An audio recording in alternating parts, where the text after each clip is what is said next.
Bonsoir. Lors de notre dernière conférence de presse, nous parlions de 4 cas déclarés au Covid-19 au Gabon. Ce week-end, nous avons enregistré 2 nouveaux cas déclarés et confirmés par le CIRMF.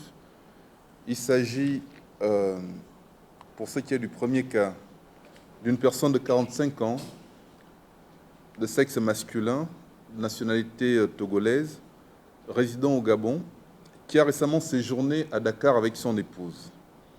Ils sont rentrés à Libreville le 11 mars 2020 par le vol Air Côte d'Ivoire. 2 jours plus tard, il a présenté une fatigue avec fièvre. Au regard de la persistance des symptômes, avec l'apparition progressive de la toux, il a appelé le 1410, puis interné à l'hôpital des instructions des armées d'Akanda, où les prélèvements ont été effectués et analysés au CIRMF. Les résultats qui ont été donnés le samedi en matinée montraient qu'il était infecté par le Covid-19. Le deuxième cas est un compatriote de 42 ans qui a présenté, après son retour de France le 19 mars 2020, une toux sèche. Dès son arrivée, il s'est confiné successivement à l'hôtel Hibiscus de Luy, puis à l'hôtel Hibiscus du boulevard Triomphal. Devant la persistance de la toux sèche et l'apparition d'une fièvre, il a appelé le 1410 et une équipe médicale s'est rendue sur place pour assurer son transport et son transfert à l'hôpital des instructions des armées d'Akanda. Ce qui donne un total de 6 cas sur 137 prélèvements effectués, soit un pourcentage de 2,9%. Mesdames et messieurs, il est important de signaler ici qu'il ne s'agit pas ici des personnes qui ont été en contact avec les 4 premiers cas. Il s'agit des personnes qui ont un profil épidémiologique qui n'a aucun lien avec les 4 premiers cas.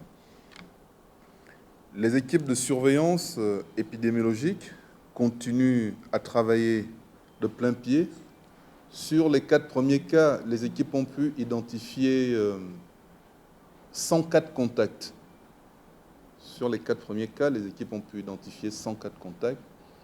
103 ont véritablement été recensés et il y a une personne, pour l'instant, qui est en train d'être recherchée parce que tout simplement, on n'arrive pas à bien l'identifier. Mais les 103 personnes qui ont tous été recensées et identifiées sont aujourd'hui sous assistance médicale.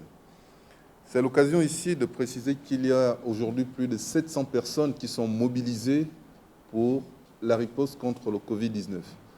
Ce sont des personnes qui travaillent dans la surveillance épidémiologique, à la recherche des cas contacts, pour ce qui est de la prise en charge, pour ce qui est de la logistique, parce que derrière ça, il y a toute une lourde logistique qu'il faut assurer. Il y a également les équipes qui travaillent dans tout ce qui est hygiène, assainissement, pour la décontamination des services aujourd'hui qui ont reçu les personnes contaminées. Et toute cette organisation se trouve aussi bien à Libreville qu'à l'intérieur du pays, où les équipes qui sont dirigées à l'intérieur du pays par les coordinations, par les gouverneurs, continuent à travailler d'arrache-pied. Et c'est pourquoi ce matin, nous avons envoyé une équipe à Port-Gentil. Au regard des alertes qui nous ont été signalées à Port-Gentil, les équipes ont pu prélever 10 personnes et les prélèvements ont été envoyés au CIRMF où les résultats nous seront donnés dans les tout prochains jours.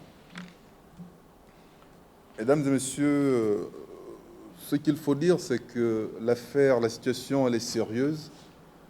La situation, je peux dire, elle est grave parce que en sensiblement 7 jours, en 10 jours, nous enregistrons plus de 6 cas de personnes contaminées par le Covid-19, avec en moyenne une personne qui a été en contact avec une vingtaine de cas contacts et qui sont aujourd'hui en train d'être recherchés. Pour certains, comme je le disais, 103 ont été trouvés.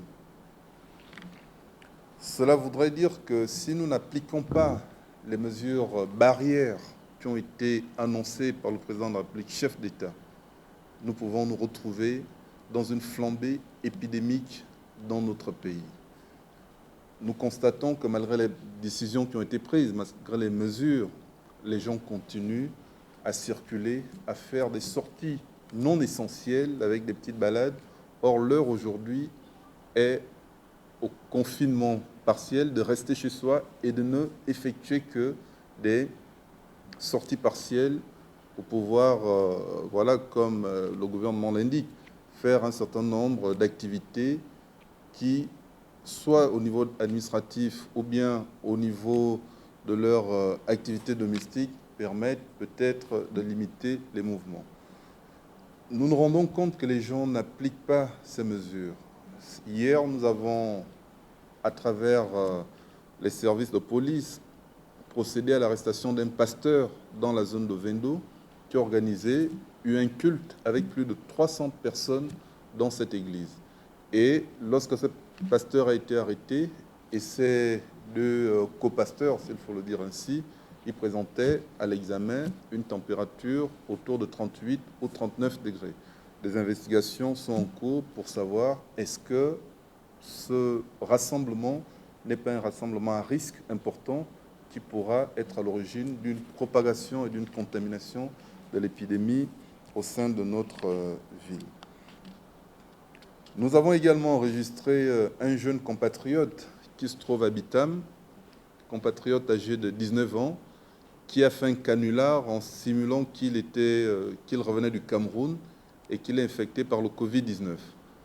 Il a appelé le 1410. Les équipes se sont rendues dans la zone de Bitam où il les a baladés durant toute la journée.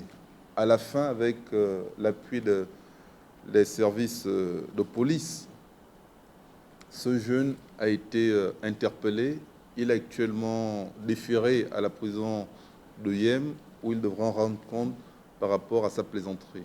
C'est dire qu'aujourd'hui, depuis bientôt une semaine, les équipes travaillent 24 heures sur 24, 7 jours sur 7, et l'heure n'est vraiment pas à la plaisanterie, l'heure est plutôt à la sérénité, à la concentration, parce qu'il faut agir vite, il faut être prudent, il faut faire preuve de vigilance pour pouvoir essayer de canaliser et de bloquer tout ce qui peut permettre la propagation de ces virus dans notre ville. La mesure de confinement, selon les experts mondiaux, aujourd'hui, est la clé du succès de la lutte contre le Covid-19. C'est vraiment la clé. Il faudrait que les gens se disciplinent. Le gouvernement peut prendre un certain nombre de mesures. Si les gens ne se disciplinent pas, si les gens ne comprennent pas que ça ne sert plus à rien de se saluer la main, ça ne sert plus à rien de se retrouver en rassemblement de plus de 10 personnes ou bien de continuer à faire des sorties inopportunes, comme je vous le disais, nous pouvons nous retrouver dans une situation assez dramatique. Parce qu'aujourd'hui, le centre d'appel, le 1410, reçoit plus de 15 000 appels par jour. Ce qui veut dire qu'il y a quand même une sollicitation importante. Ça ne veut pas dire, comme la presse parfois peut déformer les informations, dire qu'il y a 15 000 personnes déjà contaminées qui cherchent à appeler. Voilà. Ça veut simplement dire qu'on a des alertes qui sont importantes. Nous avons également des fausses alertes parce qu'aujourd'hui, il y a une certaine psychose qui s'est installée. Le moindre petit rhume est considéré comme une contamination au Covid-19. La moindre petite fièvre est considérée comme une contamination au Covid-19. Vous voyez que tous les 6 cas qui ont été répertoriés sur le plan national, ce sont des cas importés.